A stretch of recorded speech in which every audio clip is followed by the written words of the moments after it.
Dito isso, então, passo direto a palavra para o professor Celso. Agora está ligado, eu desligo isso. O título da palestra é Educação e Direitos Humanos, Limites e Alcances de Colocar-se no Lugar do Outro. Então, boa tarde a todas e a todos. Agradeço, como de praxe, a organização desse evento, principalmente o professor Pinzano e o professor Itamar, pelo convite, pela possibilidade de estar aqui. Eu não sei, mais delongas, vou dar início à apresentação do meu texto, que eu vou fazer em forma de leitura do texto, e depois a gente pode esclarecer alguns pontos que provavelmente vamos colocar aí. Bom, um dos grandes problemas da filosofia política contemporânea, em especial quando se fala de estados democráticos, diz respeito à questão de como garantir a preservação das identidades culturais e as demandas pelo reconhecimento de sua diversidade e particularidade. Inicialmente abordaremos a questão pelo viés das considerações de John Rawls acerca do que seja uma sociedade liberal, isto é, uma sociedade que deve garantir a cada um de seus membros a liberdade para escolher e realizar sua própria concepção de vida boa. Um primeiro ponto que se instaura a partir dessa consideração é saber como garantir a liberdade não apenas de um ponto de vista formal, mas também material e efetivo. Nesse sentido, considerações sobre o componente jurídico do Estado podem ser relevantes para que se busque uma garantia da efetiva manutenção do princípio de liberdade igual para todos os cidadãos. Aliadas às questões de garantia de liberdade, surgem questões sobre políticas de tolerância e reconhecimento face ao desafio do convívio pacífico entre concepções distintas e, por vezes, na maior parte das vezes, até conflitantes. As demandas por parte de grupos que se sentem afastados dos direitos no seio das sociedades, aliado à necessidade democrática de garantia de direitos e liberdade igual para todos, impõe o desafio político para se buscar uma integração efetiva entre a proteção devida pelo Estado aos direitos culturais e a promoção à preservação de culturas por meio de vantagens específicas. A questão que surge imediatamente a partir de problemas como esse é saber sobre a possibilidade de uma sociedade liberal garantir a diversidade cultural, protegendo, de forma específica, culturas minoritárias. Deve-se analisar se essa promoção de vantagens específicas para grupos que se sentem ou realmente são afastados dos benefícios de direitos iguais e liberdade não estará, em última instância, provocando uma contradição à própria ideia de igualdade, onde os membros de um Estado não devem ser considerados e tratados em função de sua posição ou status na sociedade. Em resumo, buscaremos verificar a possibilidade de se fundar políticas multiculturalistas para a preservação da diversidade de identidades culturais e como os princípios de tolerância e reconhecimento são fundamentais para a possibilidade de garantia do pluralismo cultural em sociedades democráticas. Sociedade justa, uma ideia. Começo com uma citação de Kant, já conhecida, porém importante para o que se segue. Cito Kant, o homem tem uma inclinação para associar-se, porque nesse estado sente-se mais homem, isto é, sente o desenvolvimento das suas disposições naturais. Mas também tem uma grande inclinação para se separar, para se isolar. Na verdade, ele encontra em si próprio a insociabilidade que faz com que só queira ordenar tudo exclusivamente à sua maneira e provoque, de propósito e por toda parte, uma oposição aos outros, sabendo que faz tudo para se opor a eles. Fim de citação. Essa conhecida passagem de Kant não apenas mostra a natural forma com que a providência age para obrigar os homens a viverem juntos, mas também abre as portas para a imperiosa necessidade do estabelecimento de uma sociedade que se pretenda justa, portanto, calcada em leis. É possível apreender daqui a necessária postulação de um Estado de Direito, onde a equidade possa vir a ser atingida, apesar da natural oposição dos indivíduos ao estado de sociabilidade. Esse estado de direito é, para Kant, o estado da liberdade. Sua finalidade é permitir uma convivência pacífica e harmoniosa entre seus membros e, ao mesmo tempo, garantir a liberdade individual, afastando o máximo possível intromissões em sua vida particular. A ideia de um conjunto de leis que possibilitem a coexistência pacífica entre os indivíduos não é exclusividade e tampouco foi inaugurada por Kant. Na República de Platão, já podemos encontrar o mesmo caminho de busca pelo princípio unificador daquilo que pode vir a ser chamado de sociedade. Encontra-se no texto platônico, em especial a partir do livro 2 da República, a demonstração da necessidade de uma ordem que promova a unidade da cidade. Caberá, portanto, à justiça o papel desse princípio unificador e provocador da harmonia no âmbito da sociedade. Contemporaneamente, John Rawls indicará o mesmo caminho, conforme podemos ler no capítulo 1, Teoria da Justiça. Cito de Rawls: a justiça é a primeira virtude das instituições sociais, como a verdade o é dos sistemas de pensamento. Bom, a partir de considerações como estas, vê-se como a ideia de justiça se mostra fundamental para a concepção de uma sociedade que possa ser considerada justa ou bem ordenada. Isso porque, uma vez que essa ideia de justiça busca na estrutura básica da sociedade seu objeto próprio, ela pode ser dita fundamental. No campo da cooperação social, buscando uma distribuição justa e correta dos bens, encontra espaço para o desenvolvimento de uma justiça econômica. E, ao se ocupar com os direitos e deveres dos membros da sociedade, funda a justiça social ou política. Qualquer que seja o caminho seguido a partir desses pressupostos, indicam que a justiça é fundamental para o estabelecimento de uma sociedade justa ou bem ordenada. Assim, pressupor uma sociedade que garanta o estabelecimento de condições de justiça amplas e abrangentes para seus cidadãos se mostra como o primeiro passo para a garantia do bem-estar desses indivíduos, principalmente pelo fato de que a noção de igualdade serve como guia nas concepções de relações sociais justas. Não é difícil perceber que as sociedades contemporâneas se fundam no princípio da igualdade, representada especialmente pela concepção da democracia moderna. Em outras palavras, a ideia de democracia traz implícita a noção de respeito ao princípio de igualdade, ao mesmo tempo em que transmite uma esperança de liberdade. E, com tais características, a democracia se mostra como o âmbito viável e único para a efetivação de uma sociedade justa ou bem ordenada. Rawls anuncia que uma sociedade bem ordenada vai além da ideia de promover o bem público, pois deve também ser regulada por uma concepção pública de justiça. Diz Rawls, trata-se de uma sociedade na qual, todos aceitam e sabem que os outros aceitam os mesmos princípios de justiça, e 2, as instituições sociais básicas geralmente satisfazem e geralmente se sabe que satisfazem esses princípios. Teoricamente, a definição de Rawls parece abranger os pontos básicos para o desenvolvimento e surgimento de uma sociedade bem ordenada. Mas, na prática, como superar a visão procedimental que, conforme aponta Axel Honneth, nos obriga ou a ignorar completamente ou a interpretar em um sentido empírico o fato que uma tomada de decisão deliberativa pressupõe a existência de formas de liberdade correspondentes nas primeiras esferas constitutivas da sociedade? Como será possível estabelecer um critério efetivo de valores que possa dar fundamento para uma concepção de justiça? Uma vez que os objetivos de um indivíduo livre são determinados por objetivos e finalidades próprios, como encontrar um critério único de valoração? Seria possível postular um papel essencial para a educação a partir de considerações como esta? Políticas de tolerância e reconhecimento face aos desafios do convívio pacífico entre distintos, a questão do pluralismo.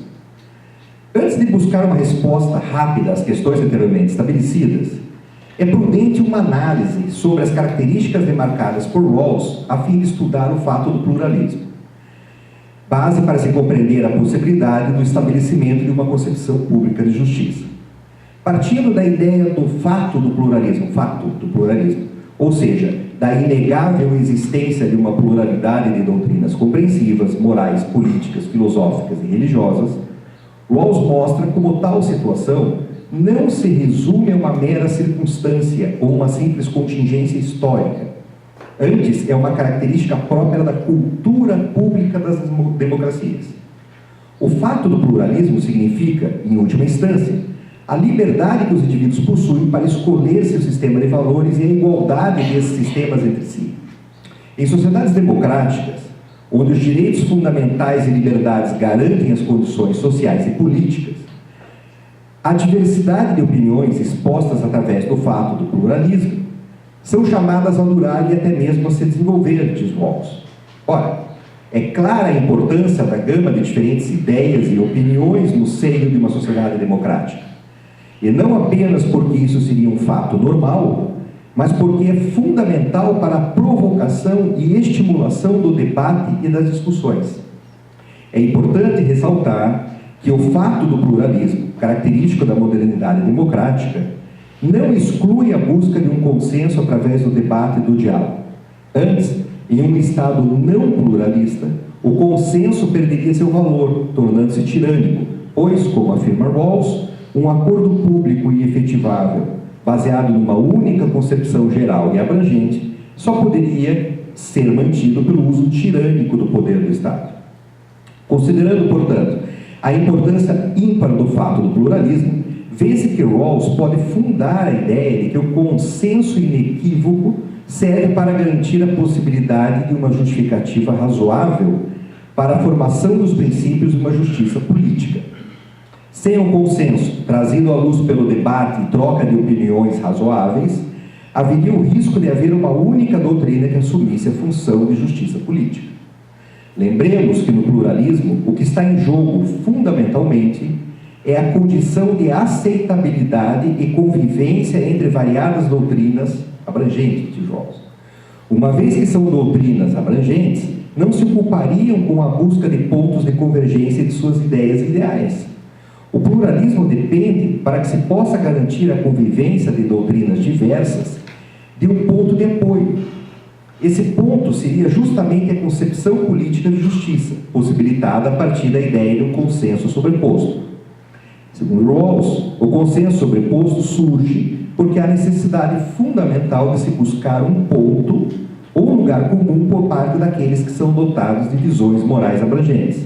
Reside aqui a base de um consenso que possa se estabelecer a partir de princípios de justiça, uma vez que, sob o véu da ignorância, é esse o princípio a ser desvelado como alicerce para uma sociedade justa.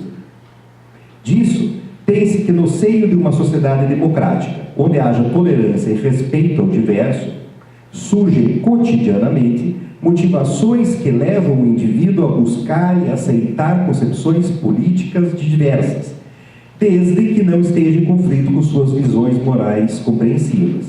O que Rawls procura indicar com sua indicação de concepção política é justamente a garantia de uma base que possa determinar os assuntos que devem ser incluídos ou retirados de uma pauta política.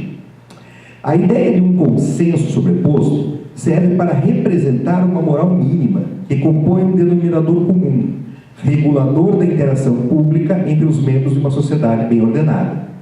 Segundo Rawls, os princípios de justiça podem julgar entre moralidades opostas e conflitantes, sendo essencial que, cito Rawls, quando pessoas de convicções diferentes apresentam a estrutura básica exigências conflitantes devido a princípios políticos, essas reivindicações sejam decididas em conformidade com os princípios de justiça. Fim da citação. Com isso, pense que a ideia de uma concepção pública de justiça serve para especificar e determinar parâmetros básicos do sistema político democrático legítimo. Uma sociedade bem ordenada é composta, portanto, de cidadãos livres e iguais, dispostos a encontrar um denominador comum e um acordo sobre a justiça como equidade. A esses cidadãos, dispostos a encontrar através do diálogo e do debate um acordo possível, Rawls dá o nome de indivíduos razoáveis. Essas pessoas estão aptas ao exercício de sua liberdade política, ao mesmo tempo que estão dispostas a adotar o consenso sobreposto como o princípio fundamental de uma sociedade. Através dessa disposição, o pluralismo recebe a força da tolerância como garantia de seu pleno exercício. Que uma sociedade, para ser considerada democrática, deva considerar e se ocupar efetivamente com o fato de pluralismo, parece inegável.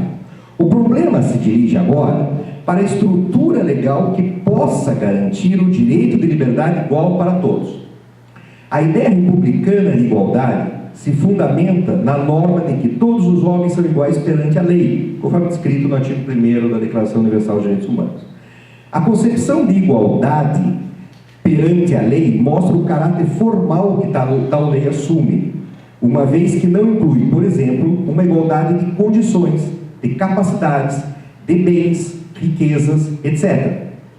Lembremos que Aristóteles, no livro 5º da Ética Nicola, mostra que a igualdade jurídica é uma igualdade do tipo aritmética, isto é, uma igualdade simples, onde todas as partes são consideradas como iguais. Cito Aristóteles, a lei considera apenas o caráter distintivo do delito e trata as partes como iguais. No entanto, no mesmo livro 5º, Aristóteles fala que a igualdade pode ser entendida como uma igualdade geométrica, quando deve ser estabelecida uma igualdade proporcional, ou seja, quando deve buscar uma justiça distributiva. A igualdade aritmética desempenha, segundo Aristóteles, um papel corretivo nas transações entre indivíduos, enquanto a liberdade geométrica se manifesta nas distribuições de honras, de dinheiro ou das outras coisas que são divididas entre aquelas que têm parte na Constituição. Enquanto a primeira parte de uma ideia de igualdade, enquanto a primeira noção parte de uma ideia de igualdade, a segunda parte da ideia de diferença. No âmbito da determinação de igualdade de direitos, o que vale, portanto, é a igualdade aritmética. No entanto, considerando que a justiça distributiva é também parte componente do princípio de justiça de uma sociedade democrática, então o âmbito jurídico deve, do mesmo modo, considerar com igual peso a igualdade geométrica. O que pretendemos com essa alusão a Aristóteles é mostrar como, em uma sociedade que se pretenda democrática, a ideia de igualdade é indissociável da ideia da diferença.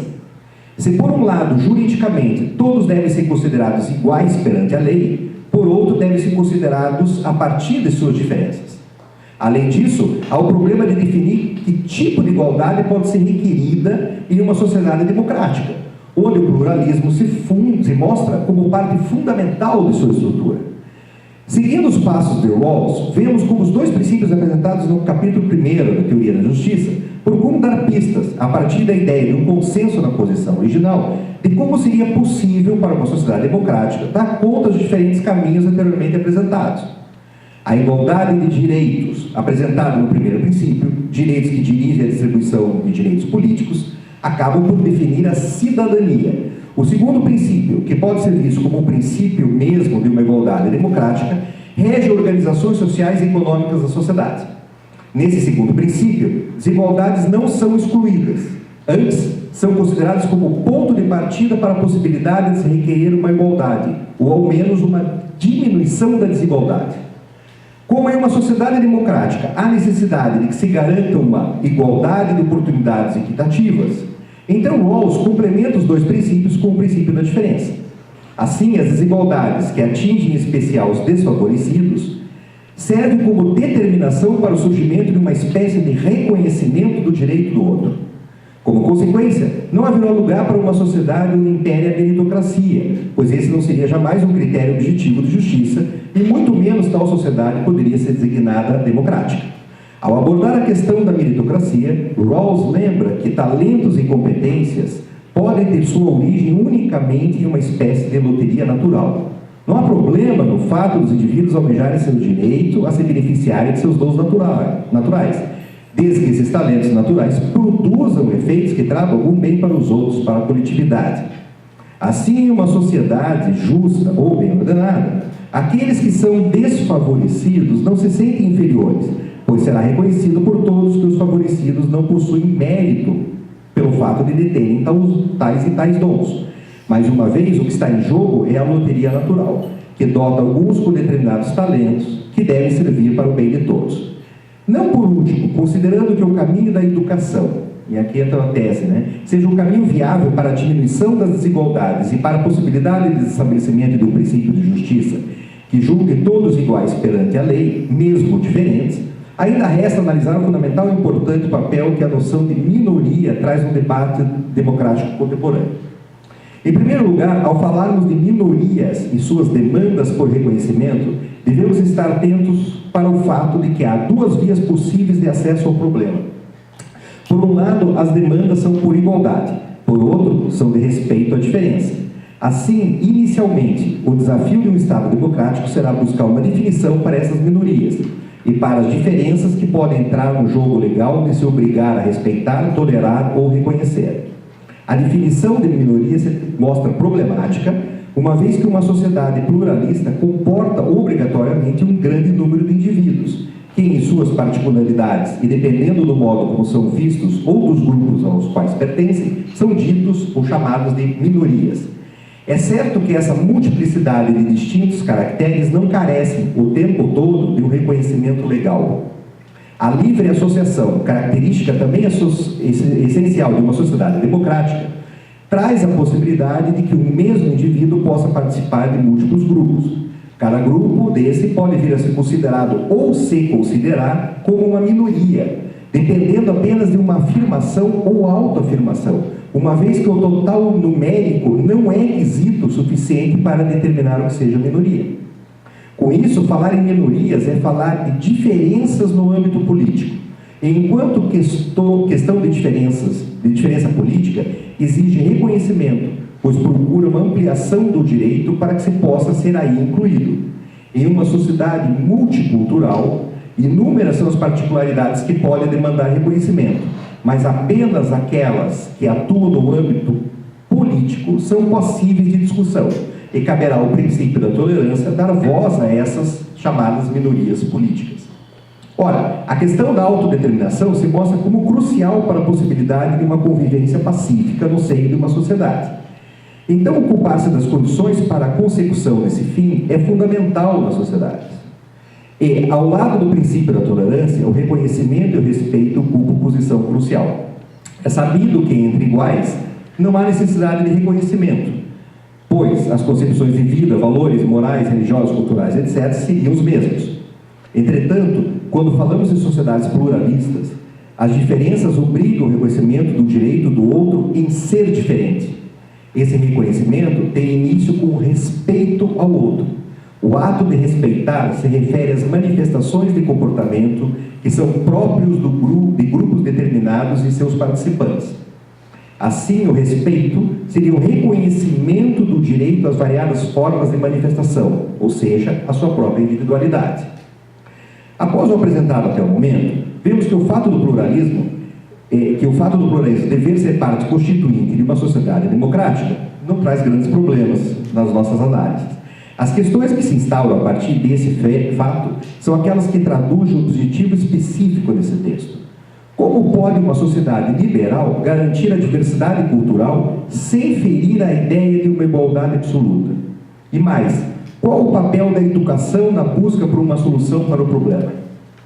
O sistema de leis do Estado determina e impõe regras que devem ser observadas a partir do princípio da plena igualdade perante a lei. Ou seja, ao afirmar que todos são iguais perante a lei, cabem a todos, igualmente, deveres e obrigações.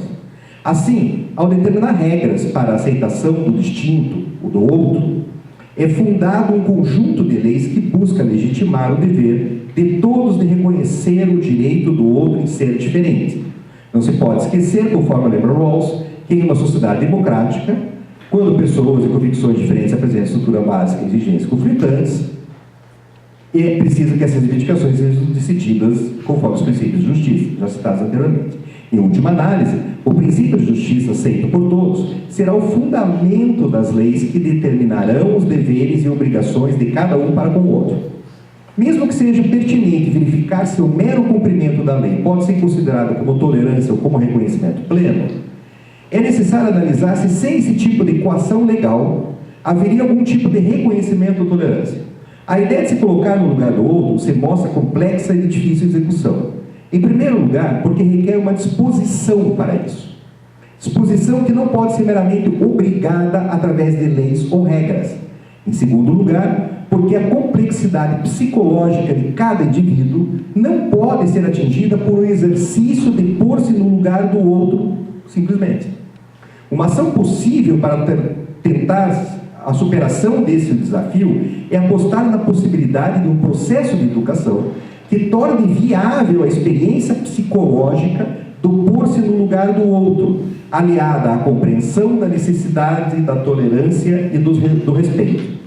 Estabelecer uma educação que se ocupe, ao mesmo tempo em que deve resguardar sua cultura, com o reconhecimento e respeito ao outro, pensar nisso em um processo de educação que se dirige aos fundamentos dos direitos humanos, seria promover a possibilidade do estabelecimento dos princípios de tolerância e reconhecimento com vistas a garantir o pluralismo cultural. Não será possível pensar em uma educação voltada para os princípios da tolerância, do respeito, do reconhecimento, se essa não tiver, educação, seu início na descoberta do pluralismo e da força das diferentes culturas para cada indivíduo envolvido. A promoção do diálogo e do debate, a partir da apresentação desses diferentes modos de vida, será fundamental para o aprofundamento dos temas ligados aos direitos humanos e a promoção de uma situação de paz e estabilidade, tanto a nível estatal quanto interestatal. O poder colocar-se no outro é parte integrante de uma educação direcionada para o reconhecimento do princípio de tolerância, pelo fato de, para ser considerada tolerância plena, não basta um mero acomodar-se com o outro, mas uma aceitação quase absoluta do outro. Lembremos que, com uma atitude de indiferença face ao outro, ter-se-ia a negação da necessidade do debate, uma vez que não faz sentido discutir sobre o que não me afeta, sobre o que não me diz respeito. E estabelecer um processo de formação ou de educação que almeja o reconhecimento das condições básicas para a implementação e efetivação do princípio de tolerância implica fortalecer o direito à diferença a partir da ideia de igualdade. A efetiva aceitação do princípio de tolerância implica compreender o lugar do outro e não meramente uma obrigação de convivência com o distinto. A obrigação de convivência com o outro, seja essa obrigação moral ou legal, não fomenta o princípio de tolerância. Tolerar não pode ser imposto, antes deve ser admitido e compreendido. Conhecer e ter consciência do outro mostra-se como caminho para o respeito e o reconhecimento dele em suas particularidades. A difícil tarefa de colocar-se no lugar do outro ganha ares de possibilidade quando se é instigado ou levado a pensar que o que nos identifica é o fato de possuirmos valores. No entanto, o que nos diferencia e nos individualiza é o fato desses valores serem distintos. A liberdade de escolha dos valores, em maior ou menor grau, garante a igualdade ou a diminuição das desigualdades entre os diversos. Bom, para concluir, uma sociedade, para ser considerada justa ou bem ordenada, depende essencialmente das condições para garantir a convivência pacífica entre os distintos. Ao se abordar a questão a partir do viés do pensamento liberal, em especial John Rawls, buscou-se mostrar como os princípios de tolerância e reconhecimento ocupam um papel decisivo na determinação de tais garantias. No âmbito jurídico, onde o ponto de partida é a consideração de que todos são iguais perante a lei, a busca é por um conjunto de leis que, fundado em um princípio de justiça aceito e conhecidos por todos, garante a igualdade do direito em ser diferente.